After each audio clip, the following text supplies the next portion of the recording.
মাদ্রাসার গেটের সামনে লেখা আছে বয়স্কদের পুনর্বাসন, বৃদ্ধাশ্রম, মুরব্বীদের শেষ ঠিকানা।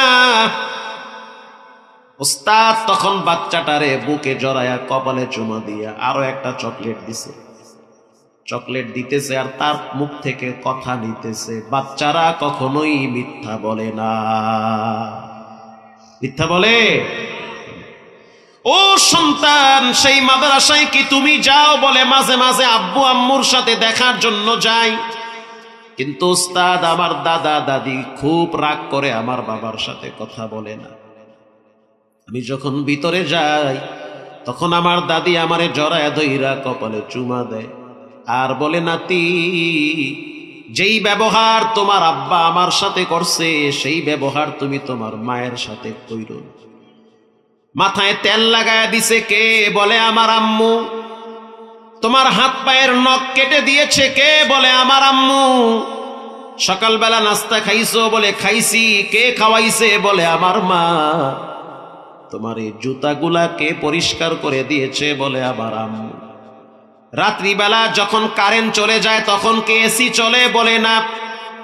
তখন কি তোমার গরম লাগে না? বলে গরম লাগে। তাকায় দেখি আমার মা বসে বসে পাখা দিয়া বাতাস করে। তোমার এই কাপড় চুপড় গুলাকে পরিষ্কার করে দেয়? বলে আমার মা। যখন আমি এগুলা বললাম উস্তাদ, তখন দেখি আমার দাদি অঝোর ধারায় কাঁদতে থাকে আর বলে, নাতি, একদিন তোমার বাবাও তোমার মতো ছোট ছিল। তখন আমি তোমার আব্বার মাথায় তেল লাগায় দিতাম, তোমার আব্বার দামি জুতাগুলা আমি আঁচল দিয়া পরিষ্কার করতাম। ও নাতি, আগে তো কারেন্ট ছিল না, বিদ্যুৎ ছিল না। এমন হইছে তোমার আব্বা বসে বসে অঙ্ক করতেছে। তোমার আব্বা গরমে বসতে পারে না, আমি মা পিছনে দাঁড়ায়া পাখা দিয়া বাতাস কইরা শরীর ঠান্ডা বানাইছি। আজ তোমার আব্বার ঘরে দামি ফ্রিজ, দামি খাট, দামি সোফা। তোমার বাবার ঘরে দামি দামি ফার্নিচার আছে। তোমার বাবার ঘরে 3-4টা এসি লাগানো আছে। কর্মচারীরাও এসি রুমে ঘুমায়। অথচ আমি মা মাঝে মাঝে বয়সের কারণে বিছানায় প্রস্রাব করে দেই। এটা নাকি তোমার আব্বু আম্মুর কাছে ভালো লাগে না। আমাদের শরীর থেকে গন্ধ আসে, এজন্য আমাদেরকে এ জায়গায় ফালায়া রাখছে। উস্তাদ, আমি আমার দাদার কাছে যাই। বৃদ্ধাশ্রমের ভিতরে অনেক বড় পুকুর আছে, সেখানে মাছ চাষ করে। অনেক মুরব্বীরা সেখানে বর্শি দিয়া মাছ তুলে। আমার দাদা একটু বেশিরভাগ সময় চুপচাপ থাকে, কথা কম বলে। আমি যখন আমার দাদার কাছে বসি তখন আমার দাদা আমারে বলে, আমি মারা গেলে তোমার বাপ যেন আমার চেহারা না দেখে। আমার মৃত্যুর পর তুমি আমার জানাজায় আসবা, তোমার আব্বারে আমার চেহারা দেখাইতে চাই না। ও নাতি, আমি একটা শার্ট গাই দিয়া মাসকে মাস পার করছি, বছরকে বছর আমি এক জোড়া জুতা ব্যবহার করছি। তোমার আব্বার জন্য দামি দামি শার্ট আমি গুলিস্তান থেকে কিনা দিছি। তোমার আব্বার লেখাপড়ার টাকার জন্য আমি প্রতিদিন পায়ে হাইটা অফিসে যাইতাম, কষ্ট করে চলতাম, টাকা বাঁচায়া বাঁচায়া তোমার আব্বার টিফিন ফি দিতাম। আল্লাহু আকবার। একে বলে বাবা। এত কষ্ট তোমার বাবার জন্য করলাম, এখন তোমার বাবারে সবাই বলে স্যার। তোমার আব্বার ঘরে এখন খাবারের অভাব নাই, আমরা বোঝা হয়ে গেছি।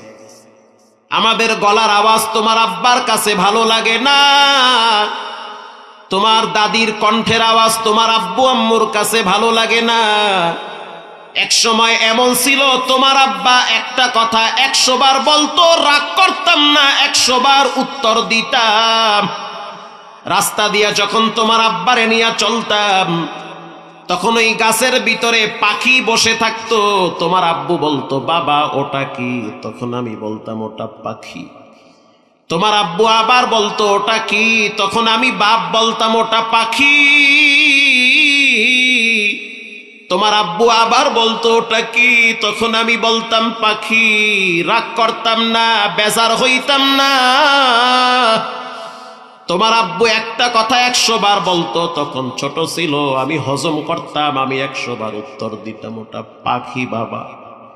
আজ তোমার আব্বা কাছে যদি আমি একটা কথা দুইবার জিজ্ঞেস করি মেজাজ গরম করে। স্যার মানুষ সহ্য করে না, হজম করতে পারে না, কথায় কথায় ধমক দেয়। এজন্য সিদ্ধান্ত নিছি যেই ঘরে থাকলে ধমক খাওয়া লাগে, বকা শোনা লাগে, সেই ঘরে না থাইকা বৃদ্ধাশ্রমে থাকা অনেক ভালো। ও নাতি দোয়া কইরো রব্বুল আলামিন যেন তাড়াতাড়ি আমারে কবরে নিয়ে যায়।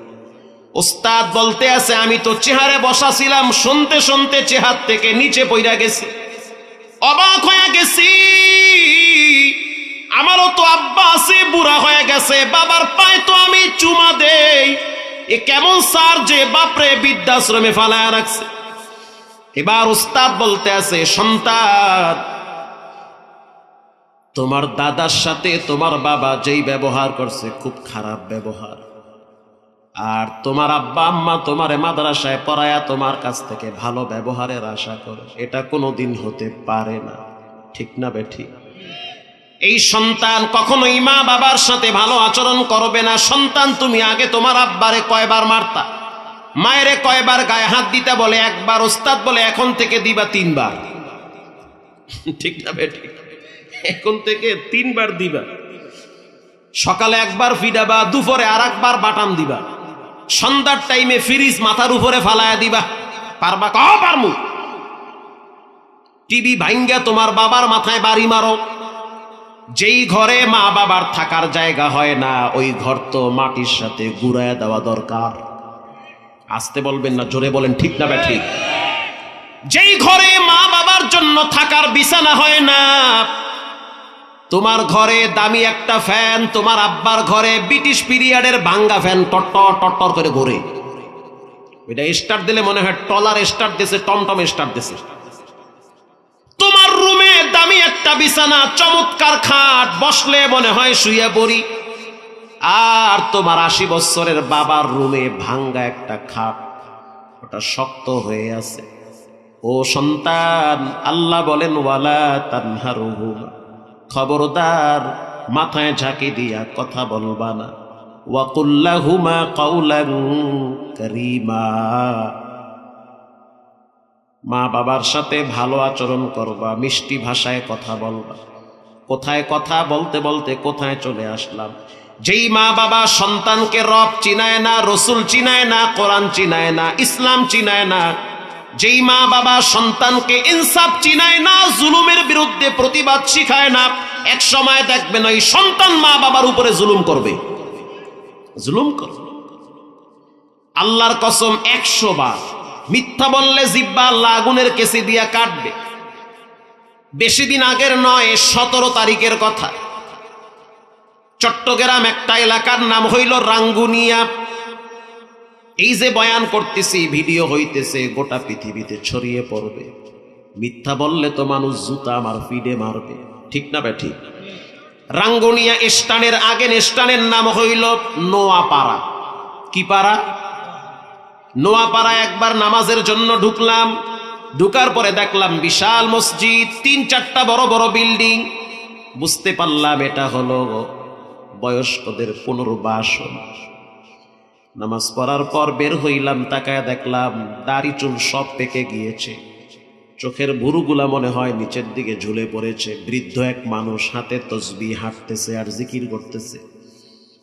আমি তার কাছে গেলাম, মুসাফা করলাম, সালাম দিলাম। আমি তাকে বললাম এটা কি? সে বলল এটা বয়স্কদের শেষ ঠিকানা। আমি বললাম আপনি কি চট্টগ্রামের? না, আপনি অন্য এলাকার। সে বলল হুজুর আমার বাড়ি বাংলাদেশে। আচ্ছা বুঝলাম, বাংলাদেশে ভাষায় তো টান আসে, ঢাকার টান। আপনার বাড়ি কি ঢাকায় না চট্টগ্রামে? বলে আমার বাড়ি ঢাকায়। এলাকার নাম কি? বলে এলাকার নাম হইল গুলশান 1। উরি সুবহানাল্লাহ, গুলশানের মানুষ, অথচ চলে আসছে চট্টগ্রাম রাঙ্গুনিয়ায় নোয়াপাড়া। গুলশানে কি আপনার বাড়ি আছে? বলে হুজুর আমার 7 তলা বাড়ি আছে, কয়েক লক্ষ টাকা ভাড়া পাই। কিন্তু আমার জীবনের ভাগ্যের নির্মম পরিহাস এমন হবে কল্পনাও করি নাই। কোন ঘাটের পানি কই যায় যুবক তুমি জানো না? জানো কে? কি হবে এটা তুমি কল্পনাই করতে পারো। মানুষ ভাবে একটা হয় আর একটা। আমার ঘরে কেউ নাই, শুধুমাত্র একটা ছেলে। এরে আমি অনেক শিক্ষা দিছি, লেখাপড়া করাইছি, ইংলিশ মিডিয়ামে পড়াইছি, জানতে জানতে জানতে জানতে জানোয়ার হয়ে গেছে, বেশি জানতে জানতে জানোয়ার হয়ে গেছে কা। এখন আমার সন্তান আমারে বলে পুরা বাড়ির দলিল আমার নামে লেখা দাও, তা না হলে কিন্তু বালিশ দিয়া চাপে ধরে আমার মুখ। হুজুর এই বুড়া বয়সে বালিশের নিচে আমি মরতে যাই না। ছেলেটা মাঝে মাঝে কি যেন খায়, ঘরে আইসা ফ্রিজ ধরে ঠেলে আর কয় রাস্তার মাঝখানে কা। ফ্রিজ কি রাস্তার মাঝখানে? তার মানে বুঝা গেল কিছু একটা খায়। আমি বললাম, ও সন্তানের বাপ, সত্য করে বলেন, রব সাক্ষী, সামনে মসজিদ, সকালবেলা আপনি নিজে নামাজ পড়েন নাই, সন্তানও নামাজ পড়ে নাই, বিষয়টা কি এমন? বলে হ্যাঁ এমনই। রক্ত গরম ছিল, টাকা ছিল, বাড়ি ছিল, বাবার হোটেলে খাইছি, ফজর পড়ি নাই, 40 বছর হওয়ার আগ পর্যন্ত ফজরের কাছেও যাই নাই। যখন দেখছি দাড়ি চুল পাকা শুরু হয়েছে তখন মরার ডর ঢুকছে, যখন দেখছি পুরাটাই পাইকা গেছে এখন মরছি ছাড়া কিছুই বুঝি না। এই অবস্থা আমার। আমি তখন তার হাতের তালুতে একটা চুমো দিয়েছি। আপনি আমার মুসলমান চাচা, মারহাবা বলেন। আপনি যদি আমার আব্বা হইতেন তাহলে আমি আপনার পায়ের পাতায় চুমা দিতাম। আমি আপনার হাতে চুমা দিছি এজন্য রাসূল বলেছেন, মাল্লাম ইয়ারহাম সাগীরানা ওয়ালাম ইউআক্কির কাবীরানা ফালাইসা মিন। যে বড়কে সম্মান করে না, ছোটকে স্নেহ করে না, সে আমার উম্মত না। আপনার প্রতি মায়া লাগছে, দয়া লাগছে, সম্মান কইরা হাতে চুমা দিছি, এটা দোষণীয় না, বরং সম্মান করা। ঠিক না বে ঠিক? এই শিক্ষাটা আমাকে কোরআন দিয়েছে, ইসলাম দিয়েছে, রব দিয়েছে, রাসূল দিয়েছে। আমি তখন তাকে বললাম, সন্তানের দোষ দিয়া লাভ নাই, দোষ হলো আপনার। ফাআম্মা মান তাগা, আপনি তো সীমা লঙ্ঘন করেছেন। ওয়া আসারাল হায়াতাদ দুনিয়া, দুনিয়াকে প্রাধান্য দিয়েছেন। ফাইন্নাল জাহিমা হিয়াল মাওয়া, জীবনের শেষ ঠিকানা হবে জাহান্নাম যদি দুনিয়াকেই প্রাধান্য বেশি দেন। এটা বলার পরে সে আরো আবেগে আপ্লুত হয়ে গেছে। তখন বললাম, চাচা, যেই বাপ ছেলেকে পশ্চিম চিনায় না, কেবলা চিনায় না, যেই বাপ সন্তানকে উজু শিখায় না, যেই বাপ সন্তানকে নামাজ চিনায় না, জুমা চিনায় না, এক সময় দেখবেন ওই সন্তানের কাছে মা বাবা বোঝা হয়ে যাবে। আমি যেই আয়াত তেলাওয়াত করেছি, ফাআম্মা মান তাগা, সীমা লঙ্ঘনকারী হইও না, ওয়া আসারাল হায়াতাদ দুনিয়া, দুনিয়াকে বেশি প্রাধান্য দিও না। আজান হয়ে গেছে, দোকানের শাটার লাগাও, কোনো কথা নাই, তোমার রব তোমারে মসজিদে ডাকতেছে। ঠিক না বে ঠিক? ও কৃষকওয়ালা ভাই, যখন আজানের সময় হয়, নামাজের টাইম হয়ে গেছে, ক্ষেতের ভিতরে সিজদায় লুটিয়ে পড়েন। এসি রুমের ভিতরে সিজদা দিলে যেই মর্যাদা, কৃষক ক্ষেতের ভিতরে সিজদা দিলে তার চেয়ে বেশি মর্যাদা হয়। প্রিয় ভাইরা আমার, এজন্য জীবনে কখনোই সীমা লঙ্ঘন করবেন না, রবের সাথে বেয়াদবি করবেন না। পক্ষান্তরে রব বলেন, ওয়া আম্মা মান খাফা মাকামা রাব্বিহি ওয়া নাহান নাফসা আনিল হাওয়া ফাইন্নাল জান্নাতা হিয়াল মাওয়া।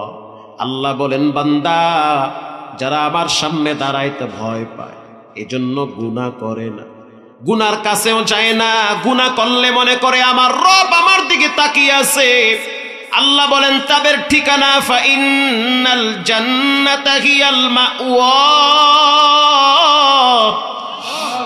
আমি বলি নাই, রব বলেছেন, তাদের সাথে আমি কমিটমেন্ট করেছি, ওয়াদাবদ্ধ হয়েছি, তাদের ঠিকানা হবে আমার মাওয়া নামক জান্নাতে। মজার একটা হাদিসের ঘটনা শুনেন, আল্লাহু আকবার জোরে বলেন। মুসলিম শরীফের হাদিস, লম্বা একটা ঘটনা, কষ্ট হয়। নবী করিম সাল্লাল্লাহু আলাইহি ওয়াসাল্লাম নিজে বর্ণনা করেন, 3 জন যুবক ভ্রমণ করার জন্য বের হয়েছে, দামেস্কের থেকে ইয়ামেনের দিকে যাবে, লম্বা পথ সফর করার জন্য বের হয়ে গেল। ধরেন টাঙ্গাইল থেকে আপনারা কক্সবাজারে ঘুরতে যাবেন, এখন রাস্তা নিরাপদ হবে কি হবে না এটা আপনি জানেন না, জানেন কে? অন্য কিছু তো হয়ে যেতে পারে। এই তো পরশু দিনই তো লঞ্চ অ্যাক্সিডেন্ট করে 7 যুবক মারা গেছে। ওরা যদি জানতো লঞ্চে উঠলে অ্যাক্সিডেন্ট করব, মরবো, জীবনে লঞ্চের কাছেও যাইতো না। গতকালকে বাংলাদেশের বিভিন্ন অঞ্চলে না হইলেও 11 জন মারা গেছে গাড়ি অ্যাক্সিডেন্টে। তো ওরা যদি জানতো গাড়ির কাছেও যাইতো না, প্রয়োজনে সারা জীবন নৌকায় থাকতো, তাও হুন্ডায় উঠতো না। 3 জন যুবক সফর করার জন্য লম্বা পথ পাড়ি দিচ্ছে। আগে তো যানবাহন বলতেছিল ঘোড়া, উট, এগুলার পিঠে সফর করা লাগত। কিছু দূর যাওয়ার পরে ভূমিকম্পের মতো আওয়াজ শুরু হয়ে গেল। চতুর্দিকে বাতাস, লু হাওয়া শুরু হয়ে গেছে। কিছু দূর যাওয়ার পরে 3 জন যুবক সিদ্ধান্ত নিল হাঁটতে গেলে তো পইরা যাই। কথা বুঝেন? বাতাসের কারণে তো আমরা স্থির থাকতে পারি না, কিছু সময়ের জন্য আমাদেরকে আশ্রয় নেওয়া দরকার। কোথায় আশ্রয় নেওয়া যায়? 3 যুবক সিদ্ধান্ত নিল একটা গর্তের ভিতরে আশ্রয় নিব। আল্লাহু আকবার বলেন। গর্তের ভিতরে আশ্রয় নিল। গর্তের ভিতরে ঢোকার পরে সিদ্ধান্ত নিল কি করা যায়। এই 2-3 মিনিটের ভিতরে কোথা থেকে একটা বড় পাথর আইসা গর্তের মুখখাটারে পুরাটাই আটকায় ফেলাইছে। এখন শ্বাস টানতে পারে না, অক্সিজেন ভিতরে যায় না। মহা এক মুসিবত। ভাবলাম কি আর হইল কি, ঠিক না বে ঠিক? বাঁচার জন্য ওখানে ঢুকলাম, ওখানে তো আরো বড় বিপদে পড়লাম। 3 জন যুবক চিন্তা করতেছে কি করা যায়। 3 জন পরামর্শ করলো, এমন একটা জায়গায় বিপদে পড়ছি, রব ছাড়া কেউ বাঁচাইতে পারবে না। মানুষের জীবনে এমন কিছু সময় যায় যখন বান্দার সহযোগিতা ছাড়া বান্দা বাঁচতে, রবের সহযোগিতা ছাড়া বান্দা চলতে পারে না। এবার 3 জনের একজন হাত তুইলা দোয়া করতে আছে, রব্বুল আলামিন আপনি তো জানেন আমি একজন ব্যবসায়ী মানুষ। দোয়া করতেছে, আমার জীবনে একটা ভালো আমল আছে। আল্লাহু আকবার বলেন। একটা ভালো আমল আছে। আমি একজন বিজনেসম্যান, যুগের ভাষা ব্যবহার করি, আমি একজন গার্মেন্টসের মালিক। আমার অনেক টাকা ছিল। আমার বাড়িতে এক কর্মচারী কামলা দিত, কাজ করত। 25 দিন কাজ করার পরে রাগ কইরা বেতন না নিয়া বাড়ি চইলা গেছে। কতদিন? 25 দিন। 25 দিন যে কাজ করলো, বলেন 25 দিনের টাকা মালিকের কাছে পাবে কি পাবে না? দোয়া করতেছে, রব্বুল আলামিন এই যে কর্মচারী 25 দিন কামলা দিয়া চইলা গেল, চইলা যাওয়ার পর সে 1 যুগ পরে টাকা নেওয়ার জন্য বাড়িতে আসছে। 1 যুগ মোটামুটি 5-6 মাস তো নাকি? 12 বছর। সুবহানাল্লাহ।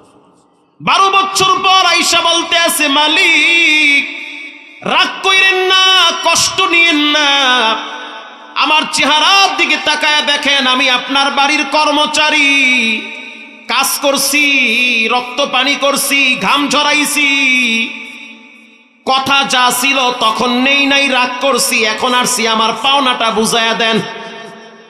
দোয়া করতেছি, আল্লাহ বিপদ থেকে বাঁচা।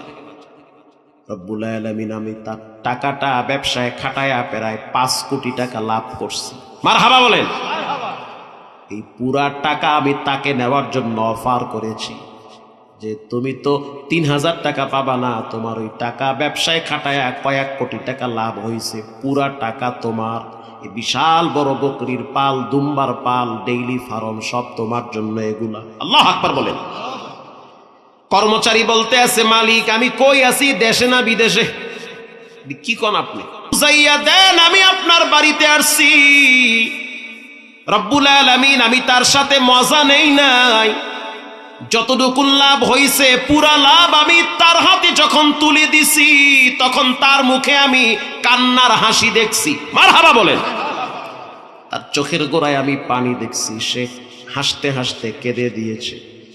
আমি তখন বলছি, কেন কাঁদো?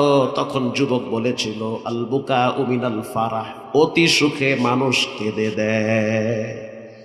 রব্বুল আলামিন তুমি আমারে সম্পদ দিছো, যদি না দিতা কিচ্ছু করার ছিল না। আর আমার বাড়িতে কাজ করছে, আমি সম্পদটারে তার প্রাপ্য বুঝায় দিছি। অতএব এই ভালো আমলটা যদি পছন্দ হয় পাথর সরায় দেন।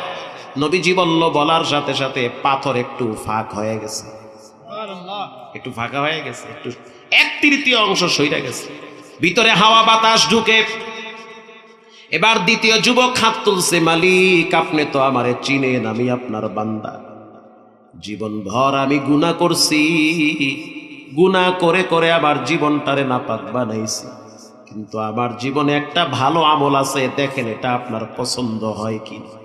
এমন একটা জায়গায় বিপদে পড়ছি, শ্বাস টানতে পারি না, মনে হইতে আছে আজরাইল দাঁড়াইয়া আছে, রে আল্লাহ আপনার দয়া ছাড়া বাঁচার কোনো উপায় নাই। ফকিরের মতো হাত বাড়ায়া দিছি, জীবনে একটা ভালো কাজ আমি করছি। সেই কাজটা হলো, আমি আমার চাচাতো বোনকে অনেক ভালোবাসতাম।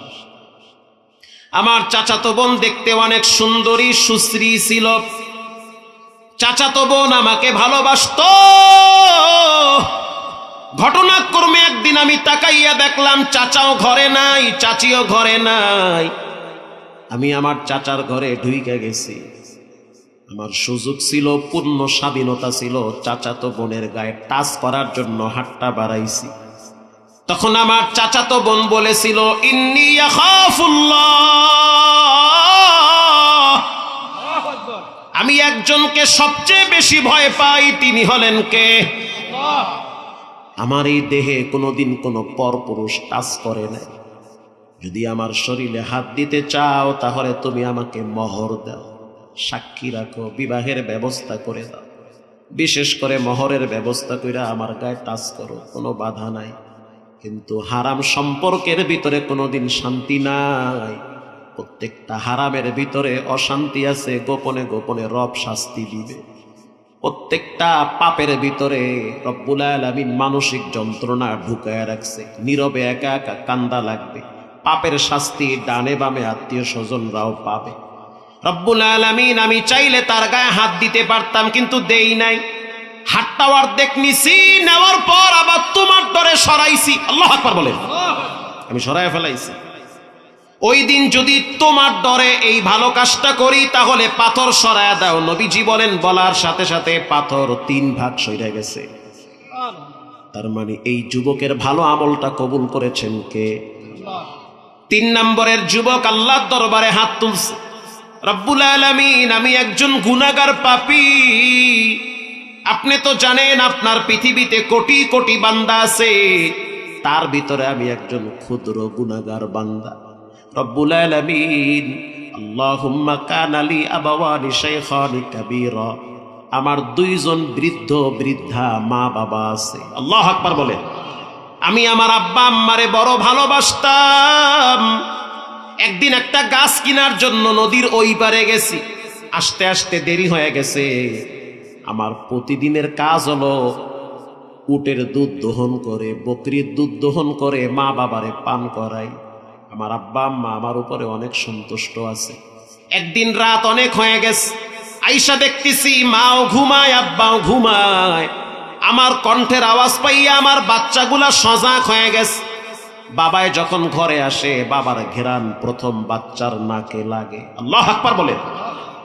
বাচ্চারা দেখবেন বাবায় দূর থেকে আসলে ওরা রাত্রিবেলা ঘুমায় না, একটু পর পর জাগ্রত হয়ে আম্মুরে বলে, আব্বুকে আসছে নাকি। দরওয়াজার সামনে দাঁড়ায়, বারবার দেখে বাবাই কি আসছে নাকি। আহারে, বাবাই যদি অন্ধ হয় ঘরে গিয়া বাচ্চাগুলারে জড়ায় ধরে একটা চকলেট দেয়। একটা অন্ধের কথা আমার মনে পড়ে গেল। ঘরে গিয়া দেখলাম অন্ধ মানুষ সারাদিন রাস্তায় রাস্তায় ঘুরছে, হাত পাতে না, তবে লাঠি নিয়ে নিয়ে চলে, লজ্জা লাগে হাত পাততে। মানুষ 2-4 টাকা দিছে, কয়েকটা চকলেট নিয়ে ঘরে গেছে। বাচ্চাগুলারে যখন চকলেট দিল, বাচ্চাগুলারে তখন অন্ধ জড়ায় ধরল, কপালে চুমা দিয়া বলল, আল্লাহ অন্ধ বানাইছো, আমি আমার সন্তানরে দেখি না, আমার মনটা চায় আমি আমার বাচ্চার চেহারাটা যদি একটু দেখতে পারতাম, আমার দিল ঠান্ডা হয়ে যাইতো। কিন্তু আমি নাক দিয়ে আমার বাচ্চার মাথার ঘেরান শুনলে তো আমার সারা দিনের কষ্ট দূর হয়ে যায়। বাচ্চার চেহারা দেখলে না জানি আমি কত প্রশান্তি পাইতাম। রব্বুল আলামিন আপনি তো দেখছেন আমি রাত্রিবেলা ঘরে গিয়া বাচ্চারে খাবার দেই নাই, দুধ দহন করে মায়ের মাথার পাশে দাঁড়ায়ছিলাম। মা যখন ঘুম ভাঙছে তখন আমি মা বাবারে দুধ পান করাইছি, বাচ্চা কানছে তারপরেও বাচ্চারে দেই নাই, কারণ আমি বলছি আমার মা বাবারে আগে খাওন দিব। রব্বুল আলামিন ওই দিনের আমল যদি কবুল হয়, ভালো লাগে, পাথর সরায় দাও। আমি আমার আব্বা আম্মারে বড় ভালোবাসি। রাসূল বলেন, বলার সাথে সাথে পাথরটা কোথার থেকে যেন এক ধাক্কায় দূরে সরে গেছে। হযরত জিবরাইল এসে বলল, পয়গম্বর আপনাকে বিবস্ত্র করা হচ্ছে। সমস্ত আসমানের ফেরেশতারা তাকায় তাকায় দৃশ্য দেখতেছে। আপনি জানেন আমার 600 ডানা আছে, একটা ডানা দিয়া যদি আঘাত করি তাহলে নমরুদের অগ্নিকুণ্ড বঙ্গোপসাগরে ভাসবে। আপনি বলেন আমি কি আপনার কোনো সহযোগিতায় আসতে পারি? ইব্রাহিম নবী জবাব দিল, তোমার কোনো সহযোগিতা আমার লাগবে না। আল্লাহু আকবার বলেন। তাফসীরের রূহুর মানিতে আসছে, এটা তাফসীরের আলোচনা। তোমার সহযোগিতা দরকার নেই, তুমি চলে যাও। হযরত জিবরাইল বলল, কার সহযোগিতা প্রয়োজন? তার কাছে তুমি সাহায্য চাও। ইব্রাহিম নবী বলল, কেন চাবো? তিনি কি আমাকে দেখে না? কেন চাবো? তিনি কি আমাকে দেখে না? বলেন, যা কিছু হচ্ছে আল্লাহ দেখে কি দেখে না? আমি কেন চাবো? আরে তো আমি আমার নেতা নেত্রীর জন্য ধরা খাই নাই, দিনের জন্য, কোরআনের জন্য ফাঁসির কাস্টে ঝুলেছি। আমি কেন যাব? রক্ত আমাকে দেখে, ঠিক না বে ঠিক? রক্ত আমাকে দেখতেছে, আমি যাব না। আল্লাহ রাব্বুল আলামিন ডাইরেক্ট আগুন রে অর্ডার করলেন, জিবরাইলের মাধ্যম ছাড়া। জিবরাইল ফাঁকে যাও, ডাইরেক্ট আগুনকে অর্ডার করছে। قلنا يا نار كوني بردا وسلاما على إبراهيم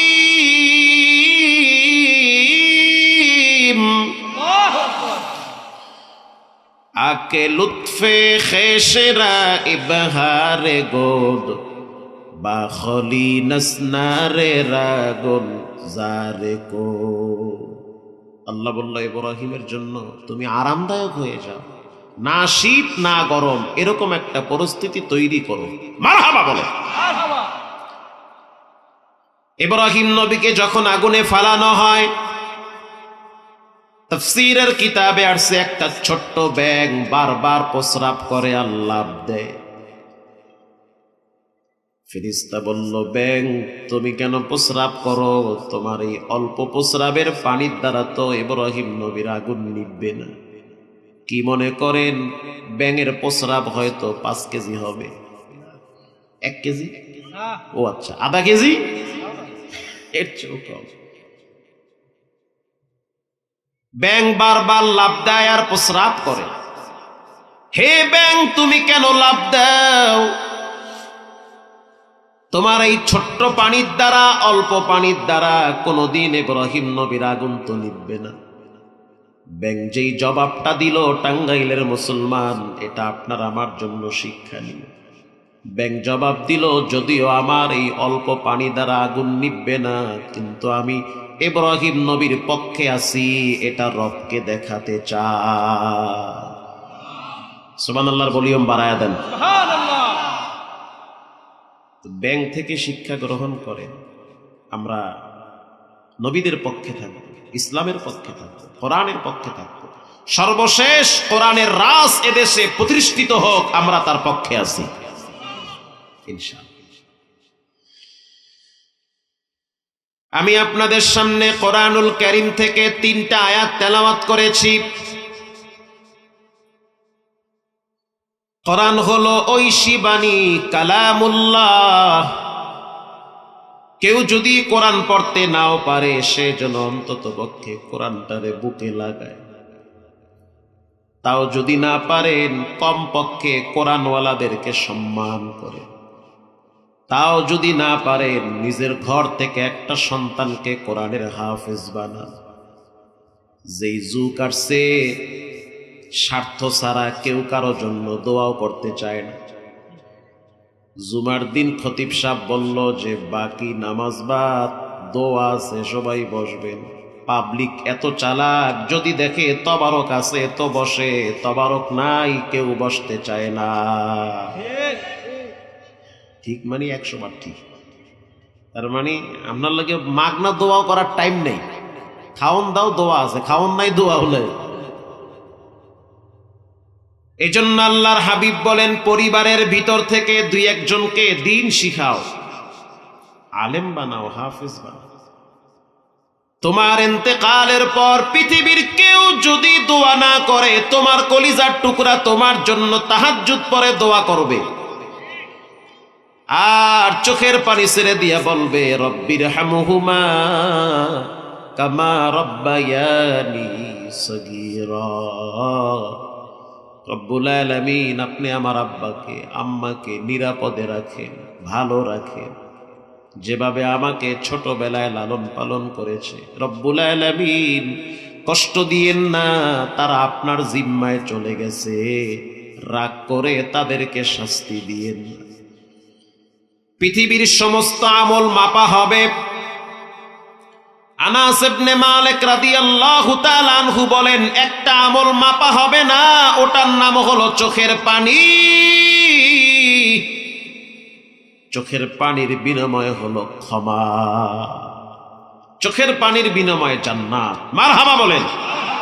চোখের পানির এত দাম। 2 হাত তুলে বাবার কথা স্মরণ করে কেঁদে দিয়েছেন। আল্লাহর হাবিব বলেন, মান বাকা মিন খাশিয়াতিল্লাহ হারামাল্লাহু তিলকাল আইনা আলান নার। দুনিয়ার উম্মতেরা, যখন তোমরা রবের ডরে কাঁদো, ওরে চোখের পানি নাকের ডগায় আসার আগে আগে তোমার আব্বা আম্মার সমস্ত গুনাহ রব্বুল আলামিন মাফ করে দেয়। তোমার জন্য জাহান্নামের আগুন হারাম হয়ে যায়। নবীজি বলেন, আত্তাইবু মিনাজ যামবি কামাল্লা যামবালা, যে তওবা করে সে বাচ্চাদের মতো নিষ্পাপ হয়ে যায়, নিষ্পাপ হয়ে যায়। এই জন্য গোপনে গোপনে একটু কাঁদবেন, দরজা জানলা লাগাইয়া একটু রিল্যাক্সে থাকেন, চোখ বন্ধ করে পশ্চিম দিকে বসে থাকবেন। ব্যবসা বাণিজ্য, টাকা পয়সা, ফ্যামিলি, আত্মীয় স্বজন সবার থেকে আলাদা হয়ে একটু নিজেকে সময় দেন, একটু মুরাকাবায় থাকবেন। চোখ বন্ধ করে ভাববেন যে আমি ছাড়াও দুনিয়া চলবে, আমি ছাড়াও সংসার চলবে, আমি ছাড়াও বাচ্চারা চলতে পারবে। কিন্তু যাদের জন্য এত কষ্ট করি, আমার মৃত্যুর পরে হয়তো তারা আমার জন্য দোয়া করতেও পারে, নাও পারে।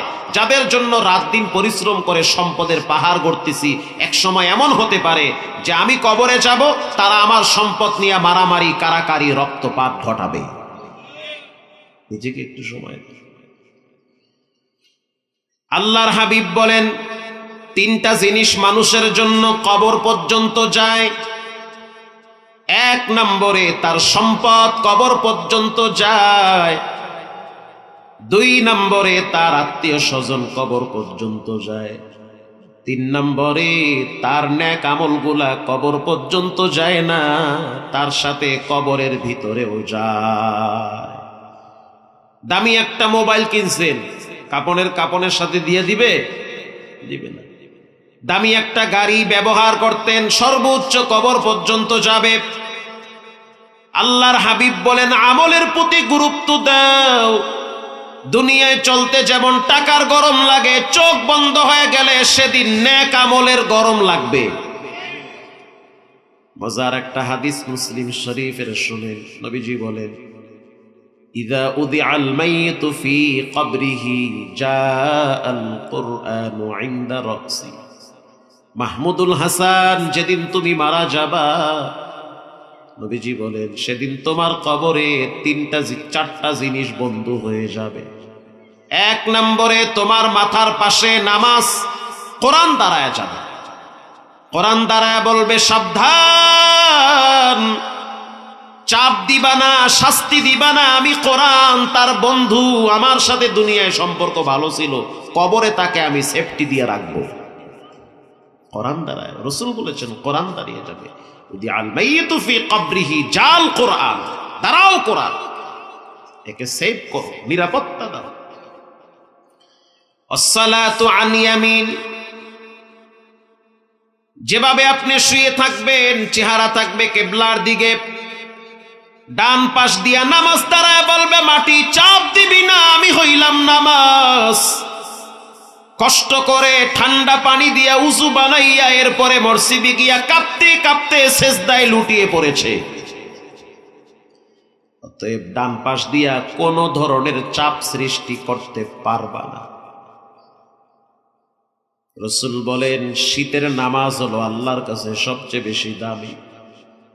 ঠান্ডা পানি দিয়া উযু বানাইয়া যারা ফজরের টাইমে মসজিদে যায় তাদের ব্যাপারে সুসংবাদ। নবীজি বলেন মান সাল্লাল বারদাইনা দাখালাল জান্নাহ, এশার ফজর যারা পড়বে তাদের ঠিকানা হবে আল্লাহর জান্নাতে। যারা এশা এবং ফজর পড়েন তারা গোপনে আল্লাহর কাছে শুকরিয়া আদায় করেন যে আল্লাহ আপনারে তৌফিক দিছে। যারা এশার ফজর ঠিকই পড়েন, বিশ্বাস করেন, আপনি আল্লাহর কাছে এতটাই খুশি হয়ে বলবেন আল্লাহ আপনি এমন একটা মন আমারে দিছেন যে আমি এশার ফজর পড়তে পারি। আল্লাহু আকবার বলেন। অন্য এক হাদিসে আল্লাহর হাবিব বলেন মান গাদা ইলাল মসজিদ, আমার আওয়াজ কি স্পষ্ট শোনা যায়? মান গাদা ইলাল মসজিদ আও রাহা আ'আদ্দাল্লাহু লাহু নুজুলাহু মিনাল জান্নাতি কুল্লামা গাদা আও রাহা। ও বান্দা, দুনিয়ার জিন্দেগির হায়াত একদিন শেষ হয়ে যাবে, তুমি একদিন থাকবা না, তোমার জন্য কাপনের কাপন হয়তো দোকানে চলে আসছে। ডানে বামে তাকায় দেখো কত যুবক এই টাঙ্গাইল থেকে অল্প বয়সে কবরে গেছে।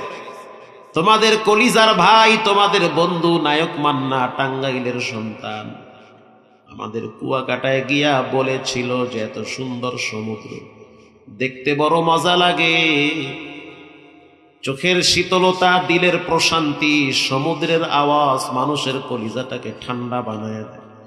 সিদ্ধ বাতাস, কি চমৎকার আবহাওয়া, মনটা চায় না সুন্দর পৃথিবী ছেড়ে একা একা কবরে চলে যেতে। সেই নায়ক মান্না বেশি দিন বাঁচতে পারে নাই, অল্প বয়সেই কবরের বাসিন্দা হয়ে গেছে। ঠিক না বেঠিক? সিলেটে বয়ানে গেলাম, একেবারেই শাহজালাল ইয়ামিন রাহমাহুল্লাহু তাআলা তার মাজারের পাশে। বয়ান শেষ করার পর কর্তৃপক্ষ হোটেল ঠিক করছে থাকার জন্য। রাত্রিবেলা মাজারে ঢুকলাম, ঢুকার পর বামের দিকে মাথা ঘুরাইলাম, লেখা দেখলাম চিত্রনায়ক সালমান শাহর কবর। দারোয়ান বলতে আছে হুজুর আমার বাড়ি যেখানে সালমান শাহর বাড়িও সেখানে। তিনি ছোটবেলায় মাঝে মাঝে মাজারে আসতেন, তো প্রায় সময় বলতো এত সুন্দর দুনিয়া ছেড়ে কবরে মানুষ গিয়া কেমনে একা একা থাকে। আল্লাহর সিদ্ধান্ত হয়ে গেছে তোমাকেও দুনিয়াতে বেশি দিন রাখা হবে না। ঠিক না বেঠি? এই যুবক চলে গেছে কবরে, তুমি বাঁচবা কয়দিন, কর গুনতে থাকো, না জানি মরণ ডানে বামে ঘোরে। এখনো কি তোমার কলিজার ভিতরে কোরআনের প্রতি মহাব্বত নাই? এত বড় হয়ে গেলে এখনো পর্যন্ত তুমি জহুর পড়ো না, আসর পড়ো না, মাগরিব পড়ো না, এশা পড়ো না, তুমি কি মরবা না? তোমার মতো অসংখ্য যুবক স্কুলে পড়ে, ভার্সিটিতে পড়ে, কলেজে পড়ে, 5 ওয়াক্ত নামাজ পড়ে, আল্লাহর দিন কায়েমের জন্য রক্ত দেয়, জীবন দেয়, শহীদ হয়, আছে না নাই? তুমি কেন পারবে? তুমি ইনসাফের পক্ষে আওয়াজ তুলো। আমার জীবন চলে গেল বাংলার জমিনে আর জুলুমকে কখনোই প্রতিষ্ঠিত করতে দেওয়া হবে না। তুমি ইনসাফের পক্ষে লড়াই করতে করতে মইরা যাও, কোটি মানুষ তোমার জন্য দোয়া করবে। বিড়ালের মতো 500 বছর বাঁচার চেয়ে, শিয়ালের মতো 900 বছর বাঁচার চেয়ে, সিংহের মতো একদিন গর্জন দিয়ে বাঁচা ভালো। এমন একটা জীবন গঠন করো, মইরা গেলেও যেন মানুষ দোয়া করে। প্রিয় ভাইরা আমার, আল্লাহর হাবিব বলেন যখন মানুষ কবরে চলে যায় ডান পাশে নামাজ দাঁড়ায় যায়। নবীজি বলেন মান গাদা ইলাল মসজিদ আও রাহা, কেউ যদি ফজর আর ইশা মসজিদে গিয়া পড়ে রে, এলাকার যুবক ভাই মুরব্বী বাবারা শুনে নেন, নবীজি বলেন কেউ যদি ইশা আর ফজর মসজিদে গিয়া পড়ে, আ'আদ্দাল্লাহু লাহু নুজুলাহু মিনাল জান্নাতি কুল্লামা গাদা আও রাহা। নবীজি বলেন, স্পষ্ট শুনে নাও, রব্বুল আলামিন ওই নামাজিওয়ালা বান্দার জন্য জান্নাতে দস্তারখানা বিছায়া রাখবে। সুবহানাল্লাহ। এই তৌফিক আল্লাহ আমাদেরকে দান করেন, আমিন বলেন। ভোলায় গিয়া দেখেন অধিকাংশ মসজিদ গুলায় ফজরের টাইমে যুবকদের আনাগোনা সবচেয়ে বেশি। পুরা বাংলাদেশের ভিতরে একটা জেলার নাম হইল ভোলা। কি নাম? আরো জোরে হয় নাই, আরো জোরে। মাশাআল্লাহ, ঘুম ভাঙ্গাইতেছে আপনাকে। ভোলায় গিয়া দেখবেন ফজরের টাইমে সামনের কাতারে আপনি যাইতে পারবেন না, আজানের সময় যাওয়া লাগবে। 21, 22, 23, 15, 17 এই শ্রেণীর পোলাপান প্রথম কাতারে দখল করে বসে থাকে। আজীব এক দৃশ্য। ফজরের টাইমে তো মসজিদে বিরিয়ানি দিয়েও পোলাপান পাওয়া যায় না। কেটা শীতের মধ্যে বিরিয়ানি খাইতে যায়, ঘরের ভিতরে হইয়ে হইয়ে বিরিয়ানি খাই, ঠিক না ভাই? ঠিক। বলায় গিয়ে দেখি আজীব এক দৃশ্য। পুরা মসজিদ যুবকদের দ্বারা একেবারে পদাচারণে মুখরিত হয়ে যায়। ছোট ছোট বাচ্চাদেরকে দেখি বারান্দায় শীতের ভিতরে কম্বল গায়ে দিয়া কাঁপে আর কয় সুবহানাল্লাহ রাব্বিয়াল্লাহ।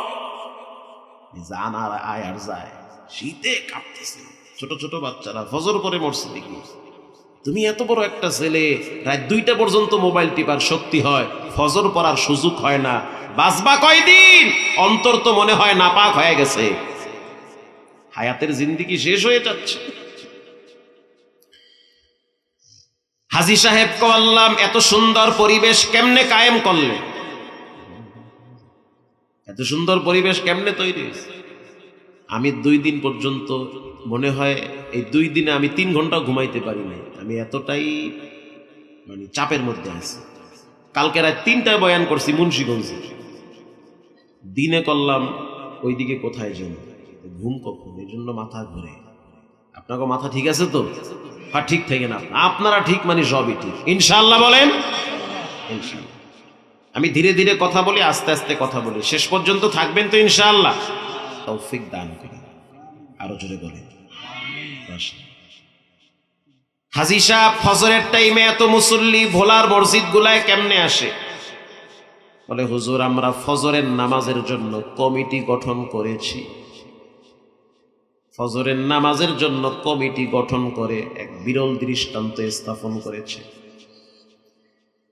জুমার দিন আমরা দাঁড়ায় বললাম, প্রতিদিন ফজরের টাইমে 5 ওয়াক্ত নামাজ বিশেষ করে ফজর মসজিদে এসে পড়া লাগবে। কোন কোন যুবকরা পারবা? অনেকেই দাঁড়ায় গেছে, ইনশাআল্লাহ আমরা ফজর করব। তাহলে একটা কমিটি গঠন করতে চাই, সভাপতির পদ কে নিবে?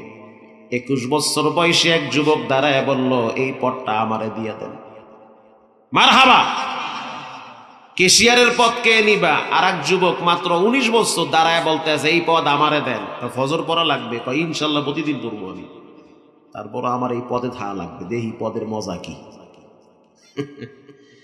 সেক্রেটারি পদ আর একজনে খারাইছে 17-18 বছরে। আমি অবাক হয়ে গেলাম, এই ফজরের কমিটি কারা? পোলাপান দাঁড়ায়, হুজুর আমরাই কমিটি। তোমাদের কি কাজ? বলে, আমাদের কাজ হলো ফজরের টাইমে কারা কারা মসজিদে আসে না, ঘরে ঘুমায়, তাদের খোঁজ খবর নেওয়া। ঘটনাক্রমে মহল্লার ভিতরে মানিক মিয়াও ছিল কমিটির একজন সদস্য। মানিক ভাই। কি ভাই? মানিক ভাই। প্রচন্ড শীত, কুয়াশায় কিচ্ছু দেখা যায় না। মানিক মিয়া চিন্তা করলো, আজকে যদি আমি ফজরে না যাই হয়তো আমার খোঁজ খবর কেউ নিবে না, এজন্য আমি ঘুমাই। কিন্তু মানিক মিয়া বুঝে নাই যে সে একা যায় নাই, বাকি সবাই গেছে। যুবকরা নামাজ শেষ করার পর পিছনে তাকায় দেখে মানিক মিয়া নাই। মানিক মিয়া ঘরে কম্বলের ভিতরে তাহাজ্জুদ করে, শীতের চাপে আই নাই মসজিদে। যুবকরা চলে গেল মানিক মিয়ার বাড়ি। এটি গাজাখড়ি গল্প না, বোরহানুদ্দিনের কথা বলা। বোরহানুদ্দিন দরওয়াজার সামনে দাঁড়ায় ডাক দিছে, ও মানিক মিয়া ভাই, ঘরে আছেন না ঢাকায় গেছেন? মানিক মিয়া তো চিন্তা করছে, আকাশ তো ভাঙ্গা মাথায় পড়ছে। আমি ভাবলাম কি আর হইল কি, তো বাহিনী বাড়ির সামনে আইসা চিল্লা চিল্লি শুরু করছে। এটা লজ্জার বিষয় না ভাই? কি মনে করেন লজ্জা না এটা? তো লজ্জার এমন একটা বিষয়, সেন্সিটিভ বিষয়, নামাজের বিষয়, তাও আবার কি করবো, সামনে যামু না মরিয়া যামু? স্ত্রী বড় নামাজিওয়ালি মহিলা, যেই ঘরের মা নামাজ পড়ে কসম খোদার ওই ঘরের বাচ্চারা বেনামাজি হইতে পারে না। ছোট মেয়েটা মায়ের সাথে ঠান্ডার ভিতরে নামাজের জন্য যায়, নামাজে দাঁড়ায় গেছে। যেই ঘরের বাপ ফজরের টাইমে ঠান্ডা পানি দিয়া উজু বানায়া মসজিদে যায়, ওই ঘরের সন্তানরা 3টা পর্যন্ত পাবজি আর ফ্রি ফায়ার খেলাইয়া 10টায় ঘুম থেকে উঠতে পারে না। আসতে বলবেন না জোরে বলেন? বাপ তো নিজেই নামাজ পড়ে, এমন বাপ নিজে বিড়ি খাইয়া ফালায়, পোলা আইয়া ওই বিড়ি আবার টানে। মানিক ভাই ঘরে আছেন না ঢাকায়?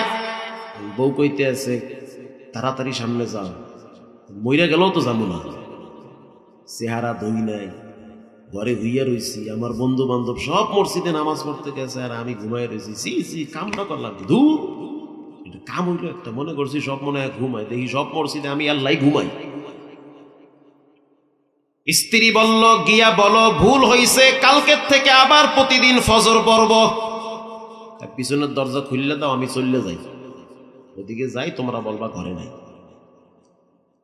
স্ত্রী বলতে আছে দরজা খুললে তো নদী, এই শীতের ভিতরে কেমনে যাবা?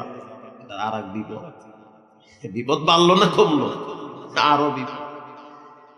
মানিক মিয়ার বুদ্ধি মাথায় আইছে যে মায়াডারে তাহলে পাঠায় দি। মানিক মিয়া বলতে আছে আম্মু তুমি গিয়া বলো আব্বু ঘরে নাই। বাচ্চা গিয়া বলতে আছে চাচ্চু চাচ্চু আব্বু বলছে আব্বু ঘরে নাই। বাচ্চারা কি মিথ্যা বলে? পুরাটাই কইছে, আব্বু বলছে আব্বু কই নাই, ঘরে নাই। ঘরে আছে না নাই? বাচ্চারা মিথ্যা বলে না, বাচ্চাদেরকে মিথ্যা শিক্ষা দেয় মা আর বাবা। ঠিক কথা, মা বাবা মিথ্যা শিক্ষা। আমি বলি নাই, রাসূল বলেছেন কুল্লু মাউলুদুন ইউলাদু আলাল ফিতরাহ। প্রত্যেকটা সন্তান পবিত্র আত্মা নিয়ে দুনিয়ায় আসে, প্রত্যেকটা সন্তান ইসলামের উপরে জন্মগ্রহণ করে। নষ্ট বানায় কারা? বলে মা আর বাবা। যেই বাপ সন্তানকে কোরআন চিনায় না, ইসলাম চিনায় না, নবী চিনায় না, আল্লাহ চিনায় না, কেবলা চিনায় না, মেসওয়াক চিনায় না, টুপি দাড়ি চিনায় না, এক সময় দেখবেন ওই সন্তান মা বাবাকেও চিনবে না।